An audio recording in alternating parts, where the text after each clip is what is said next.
Hello everyone. Thanks for staying for the last talk of the day. So I'm Shivnath Babu. In my day job, I'm the CTO at Unravel Data Systems. I'm also a adjunct professor of computer science at Duke University.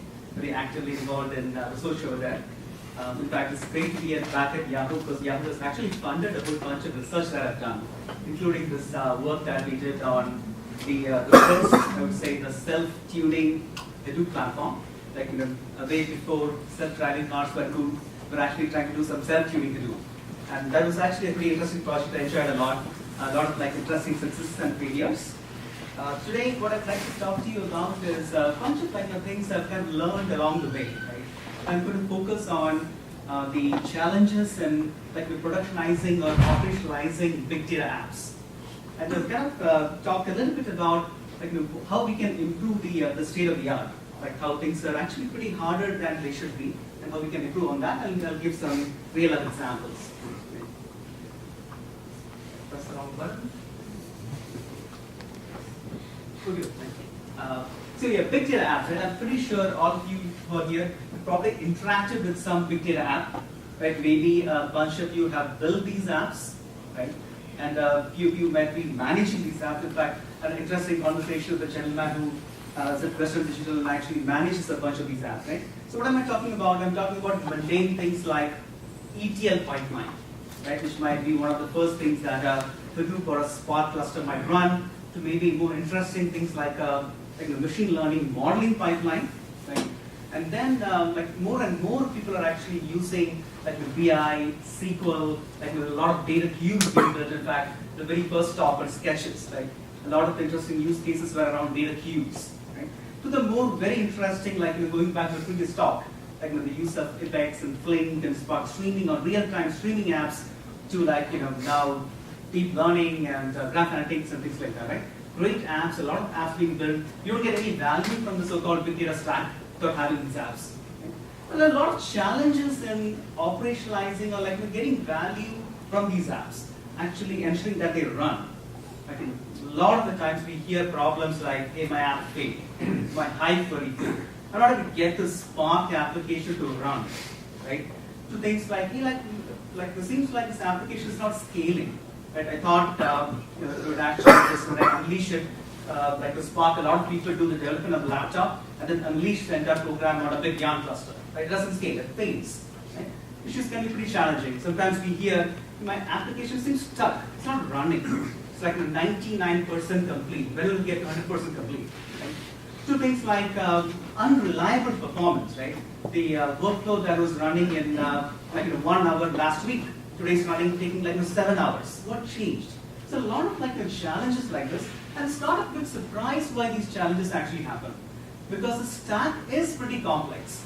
And in some sense, it's kind of the first time in, like I would say, the entire like history that people are now building applications that are tying together multiple distributed systems. Right? The Hadoops, the Spark, Apex, these sort of systems are actually distributed systems. Right? And distributed systems are by no means simple. They're actually running on many machines, have a lot of like moving parts. So it is not so surprising that the DevOps for big data, and I'm going to use the term data ops to kind of refer to people who actually do DevOps in big data, right? It's like they're faced with all of these challenges, and a lot of the time to kind of ensure that these applications are running reliable, they're delivering the ROI for which you're building the application in the first place, right? You need expert data ops. And these expert data ops to answer questions like this: why did the application fail? Why has performance changed? It can be pretty hard to find. This experience doesn't just come out of the box. You have to kind of get on the job, right? So let's kind of drill down a little bit deeper into these problems I kept talking about. Failure. My Spark SQL query failed, and what did I get? I got a big exception stack trace. Right? So this is what people are dealing with. How do I go from this stack trace to figure out what went wrong, and more importantly, how to fix it? Right? And the other problems, like there was pipeline that was running, generating data in 1 hour, as I mentioned, like last month. Today it's very, very slow. So what is going on? How do I fix it? Right? Can be pretty challenging to a problem that we often hear, like somebody ran a query that brought down the cluster or made it very slow. right? It is very easy to kind of shoot yourself in the foot with Spark and MapReduce, right? And what makes this even more challenging is that the problem could be, the root causes of these problems could be in, let's say, the application layer. Maybe somebody wrote a poor application, they used a poor join. Somebody did a Cartesian product against two huge tables, right? Or it could be that they kind of are not using the right data structure, they're not using the sketches when they should have been, right? So it could be an application level problem, or it could be sometimes a data problem. We heard the term skew, data skew. In reality, data often is not nicely uniformly distributed. There might be some keys that occur a lot, right? Or data may not be partitioned well. Or you have heard of how hard it is to pick the right row key for an hash base, right? It could be a data level problem or a storage level problem. It could be a configuration problem. These systems have hundreds and hundreds of configurations. But if you now start putting multiple of these distributed systems together, it becomes pretty hard to understand what is the impact the configuration parameter might be having. How do you kind of set all of these scheduler related parameters? That can be pretty hard. And not to mention all of these systems are multi-tenant, right? So it's pretty easy for somebody's query to kind of start creating problems on the cluster and affect the SLAs of other applications. What is very interesting about these the problems and the causes is that application problems can cause any of these things that you're seeing on the right side, and all of the others can as well. So you kind of end up with this a pretty complex bipartite graph, if you will, of root causes that can actually manifest itself in several different ways. And this is what the so-called data ops has to deal with, right? Problems happening at different levels of the stack, from applications all the way to infrastructure. Well, how do they deal with these problems today? Right? A lot of the time, how data ops are dealing with the problems is by actually looking at logs. Right? All of these systems generate logs, right? And I'm pretty sure a lot of you have you've seen a whole bunch of these logs. Now, logs are great, but the biggest problem is that these logs often, first of all, they are distributed across the cluster. It's not just distributed on 100 machines that makes it harder. The fact that to stitch the story together of what happened, you'll have to look at the logs of a Hive, a MapReduce, a Spark, a name node. You'll have to manually stitch what happened. And on top of that, who wrote these log lines? Right? Some developer wrote them. Maybe they wrote it for their own benefit, and somebody else is trying to understand how to kind of piece a thing together. So logs are great, but often they could be incomplete and just hard to kind of stitch everything together, right? But thankfully, a lot of these systems, for example, Spark has really great UI. There's this Spark UI, which actually puts together a lot of interesting data about the application, about what is happening in the infrastructure, and we have other systems like a Cloud Run Manager or an Abari, which gives you a good a sense of what is going on in the cluster, a lot more metrics. You can always throw in Ganglia. It's not hard to get a lot of this data, but that is exactly the problem. There is a lot of data to look at. Here I'm trying to understand why my query failed. Now all of these tools actually show me some part of what is happening in the entire ecosystem. Right? So it's by no means easy to kind of stitch everything together manually. Right? So there has to be a better way. And most of my research has been kind of looking into what is that better way? How can we make it? How can we kind of ensure that all of this distributed systems being built can truly deliver ROI and be easily usable in a way that applications can be quickly prototyped and more easily operationalized on the Wikidata stack, right? What I came up with is these four terms, which are really two phrases: full stack performance intelligence. Okay. So let's kind of drill down a little bit. Here's the 30,000 feet, the bird's eye view of what I mean by full stack performance intelligence, right? What is full stack? Full stack really means you can look at it from a vertical perspective, from applications, right? Applications are often created in a Spark or a Hive, or the actual application might be written in Python, right? The application layer, the framework layer, the actual distributed systems layer, where there might be a yarn or a resource manager. There would be a computational engine like a MapReduce or a Spark, a storage engine like a S3, right? And those frameworks run on maybe infrastructure located on a cloud or maybe on-prem, right? They might be using actual storage. So there's a vertical view of what it means to be a full stack, and there's also a horizontal view, right? Because a lot of these applications are created by having a data ingestion framework like a Kafka, pulling data from that into a Spark or a Flink or an Apex, right? And then running some analysis on it, writing it off to a CFS, then ingesting it into an Impala or something like that. So there's also the full stack. It's not just vertical, but there's a horizontal element too, right? From this entire stack, you can actually collect a lot of interesting telemetry information, from metrics to logs to query execution plans and things like that. And the performance intelligence part at a high level is, can you take all of this data, analyze that automatically, and convert that into insights that can help a data ops person when he or she is dealing with all of these different kinds of problems that can happen in a big data stack. Right? So this is the overall view. Let's start drilling down a little bit deeper, right? First of all, why full stack? Right? Why should we pull data from every layer?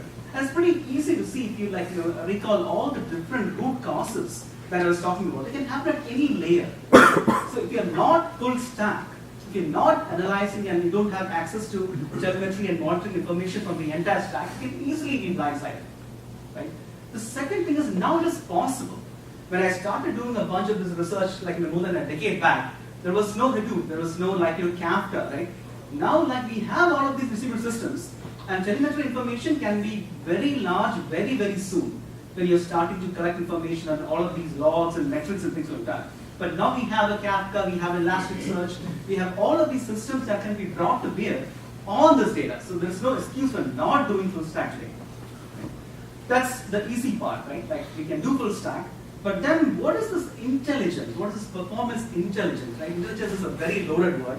And I'm trying to give you a sense of we have to try to provide this intelligence. How can you go about doing that? Right? First of all, intelligence is not about what all of these different tools do, just graphs and metrics. Right? Just a lot of that data, people don't even know how to interpret it. Leave alone how to interpret it to solve the specific use case they might have. Right?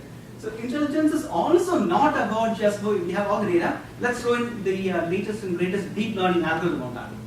That's also not insights. Although here's a shameless plug, I'll actually be talking about how to apply deep learning for operational analytics and strata.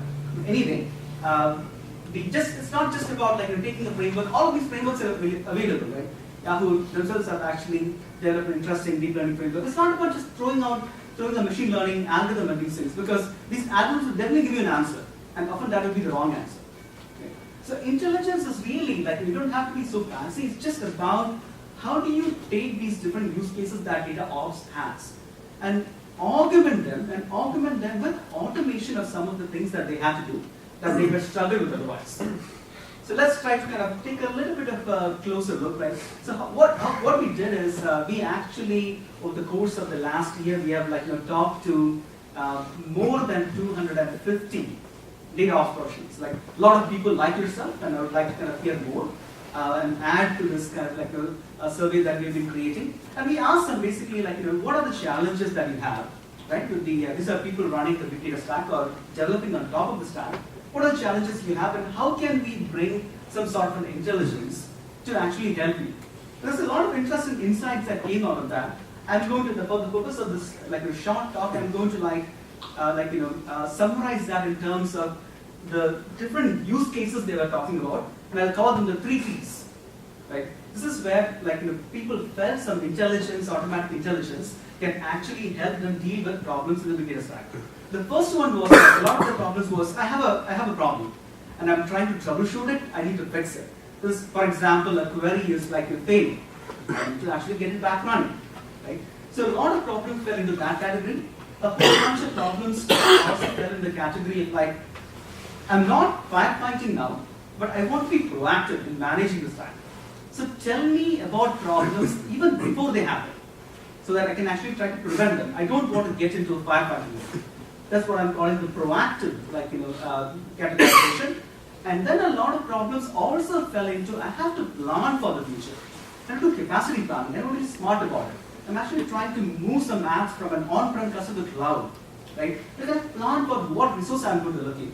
So it fell into these 3 categories. And what I'll do in the rest of the talk is give you a little bit more of a flavor of these 3 by taking one example from each, right? But before that, I just want to give you a little bit more sense of like, what are ways in which you could think about building some intelligence layer that can help in each of these categories, right? The first is the easiest. I have a problem. My query failed, right? In this case, the kind of intelligence they are kind of like asking for is, can you automatically root cause the problem? Can you automatically diagnose what is happening, right?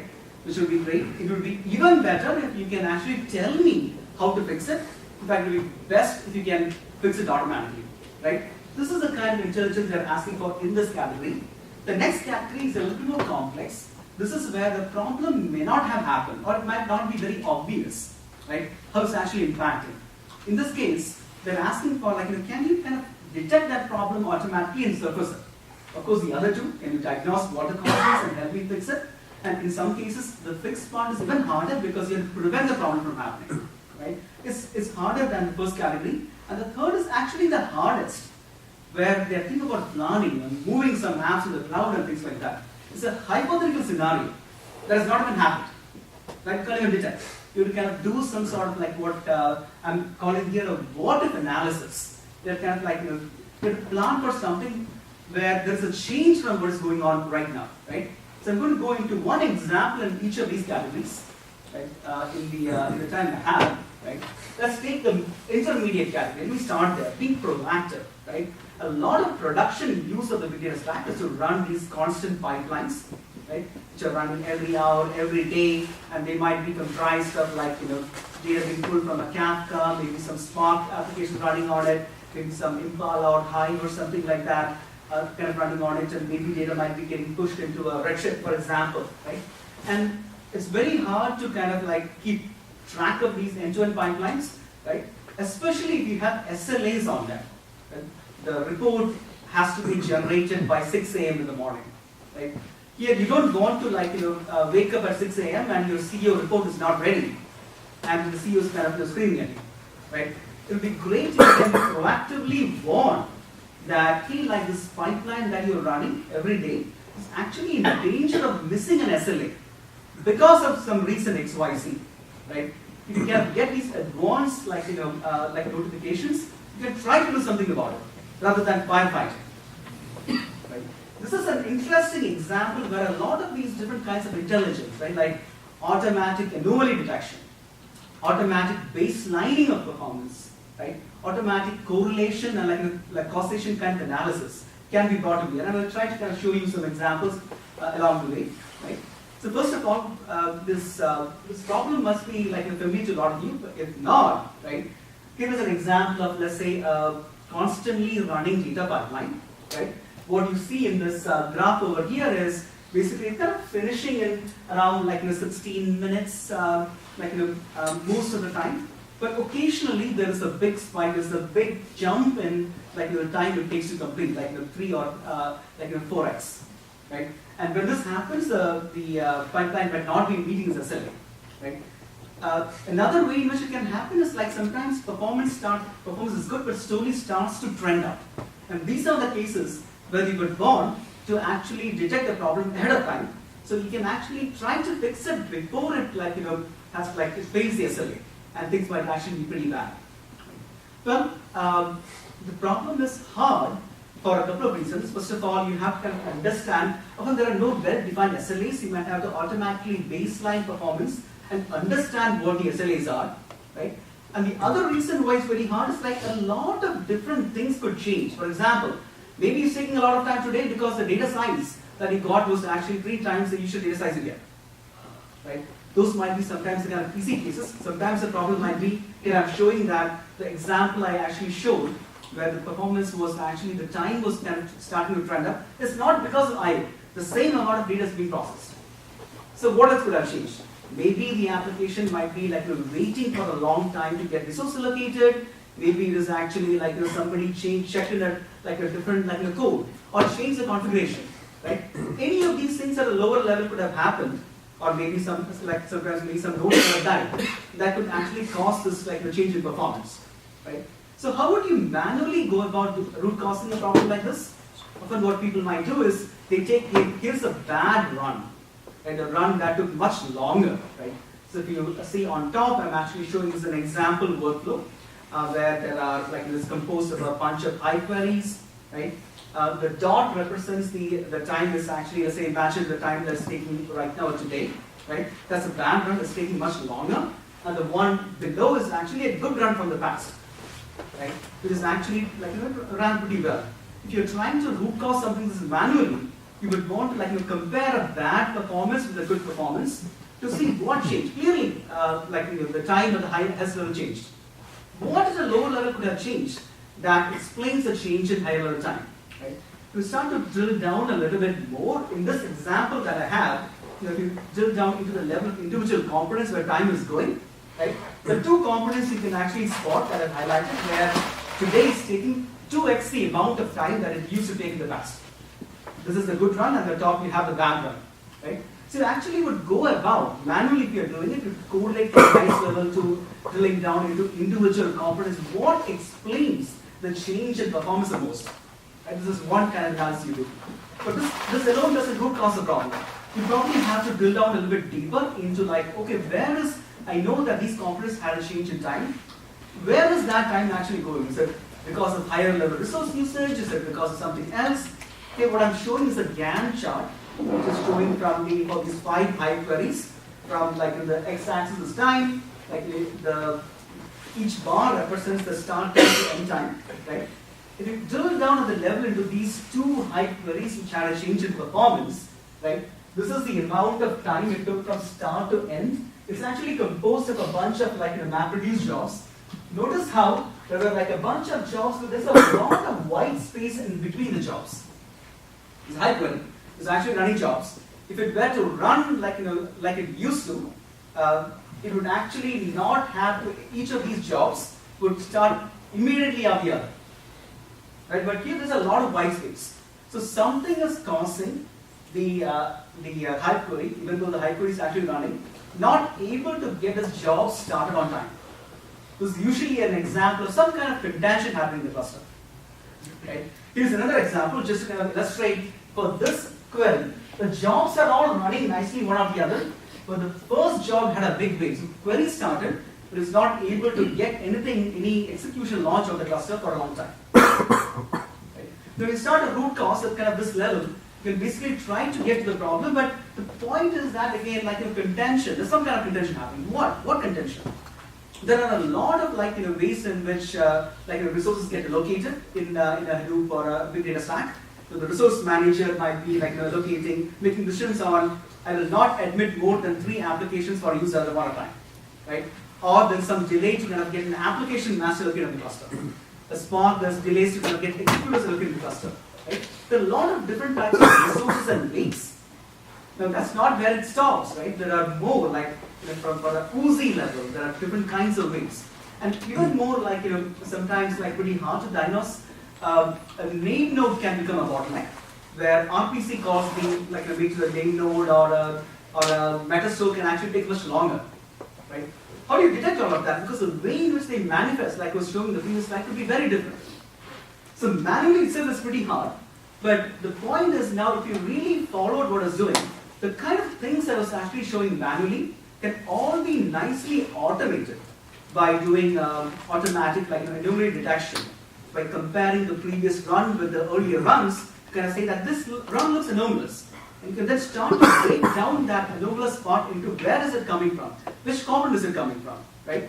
If you can gather up all of the data and then put it in the form of a nice feature space, then you can do automatic anomalies, you can do baselining, you can start to do correlation at an IO level, at a different metrics level to try to root cause it, right? In a 30-minute talk, I can't actually give more detail than this, but I can point you to a research paper that we've written on how you can put all of this together, right? Here's one example of what I was talking about, right? Full stack performance intelligence. If you don't bring data from the entire stack, you will be blindsided. You will not be able to know that it's actually this kind of weight that's causing the problem, right? At the same time, the intelligence, it takes a lot of time for somebody, for a data ops person, to do everything I talked about. And they might not, they have to be an expert in Spark, in Yarn, in HDFS, it was running on the cloud on S3, a lot of things, but it can be very nicely automated. So I'm going to move along to remember my 3 P's, right? We talked about the proactive part. Let's actually look at a simpler one. I have a query, a SQL query failed, right? Even here, my SQL query failed. How would you go about doing this manually, right? First, you need to know what caused that failure. A MapReduce job or a Spark stage failed. Why did that happen? You can actually probably root cause and say, hey, that's because a task failed, and you know that 4 attempts of a task being made, if they fail, then the job is marked as failed. Right? Well, why did that task fail? There could be a lot of reasons. There could be a timeout reason. There could be some kind of exception it had. Right? It might be that the JVM ran out of memory. Right? This is one of the causes. Why did a JVM go out of memory?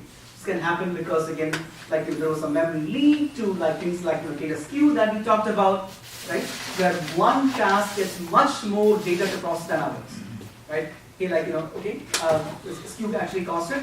Where does skew actually cause it? Is it the reduce side? Is it the map side? So this is an example of root causing, right? Again, it is possible to do it manually, but not everybody can do that. And even to root cause what I described, you have to put together data from many different parts, right? Containers, memory usage to map reduce level information. But once you have all the data, you can increase it. But for data ops, what they would really like is if we can suggest a fix for it and apply it automatically. And the fix again is related to root cause because the fix might be increase the container size. Due to data skew, maybe increasing the containers, you're allocating might fix the problem. Maybe not. Maybe the skew is so high that you have to deal with it at the algorithm layer or maybe turning on some configuration at a higher Spark level, which enables it to kind of apply a more robust algorithm that can detect skew on the fly, or sometimes at compile time. You can sometimes solve the problem at the data level by segregating the skew data from others, right? So all of this is again pretty hard for an operations person to do, but if you break it at this level, notice how it can be automated, and each step in here, some of them might be rule-based, just checking a rule, right? Some of them, like data skew detection, is actually involves a statistical algorithm to check whether the skew. So I'm going to go to my last example, which is pretty interesting, like the planning use case, right?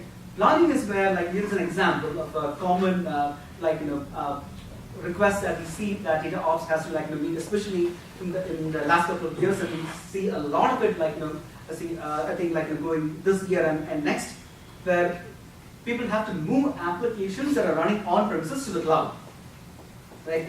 Let's say we have an application that consists of a Hive, a MapReduce job, and a Spark job, a data pipeline, and you have to migrate to the cloud, right? So when you kind of look at a use case like this, a whole bunch of interesting questions arise, like how do I create a performance baseline of my application running on-prem, so I can actually check whether it is going to meet my requirements on a cloud, like an Azure cloud or an Amazon cloud, right? And that involves looking at a whole bunch of interesting metrics. The next question that might arise is, if I go to Amazon, there are 20 to 30 different types of instances I can get. Small, large, medium, this, X, Y, Z, right? What type of instance should I get to meet my requirements, right? From that, the problems can even be get more complex, what size of how much unpredictability. If you see this kind of usage of my application, sometimes it needs a lot of resources, sometimes it doesn't need it. Especially on multi-tenant clusters where a lot of different use cases are being run, you might see there are certain constant uses that usage that a pipeline might have. Well, BI and ad hoc usage might be very bursty and unpredictable, right? And cloud is a great platform for things like this, where you can have one sort of permanently sized, maybe 10 nodes, 20 nodes constantly running, and you're spinning up nodes for the rest of these unpredictable part of the workload. How should I plan that, right? And again, all of these questions regarding configuration settings at a yarn level, all of these come. So this is a pretty important use case where it's very hard to solve manually, but you can actually automate this to a very large extent. We can really kind of bring together information from the entire stack and build what we call these what-if models that can predict these things. Pretty interesting algorithms from natural language processing can be applied to this problem. So again, I don't have time to kind of get down into the more of details, but here's an initial paper that we have written on this problem.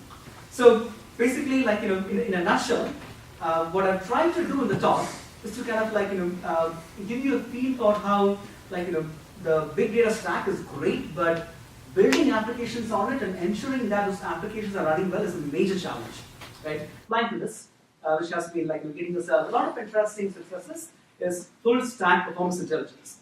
And we want to emphasize that full stack performance intelligence is aimed to augment data ops. So you have to pick your battles. If you try to automate everything, it may not be possible. It's just thinking about a lot of these problems. If you don't automate, some poor soul, some poor data ops person has to attack it manually, and that can take a long time and a lot of resources. Right? Can we apply intelligence to deliver quick, help these data ops deliver quick and high ROI? Right? Help them do more in less time, and of course, help them sleep better. Not have to wake up at 2 a.m. and 3 a.m. trying to root cause these problems. So that's it. Want to just add that a whole bunch of these things we are actually looking at. Would love to kind of get more feedback from you. And the company that I work for, Unravel, we have a bunch of folks here who are the audience. So we are, as you can imagine, as in any startup, we are hiring. We are looking for more use cases. We also have a free trial version if you want to try some of these things out. Thanks a lot. Thank you for the nice presentation, Dr. Babu. So,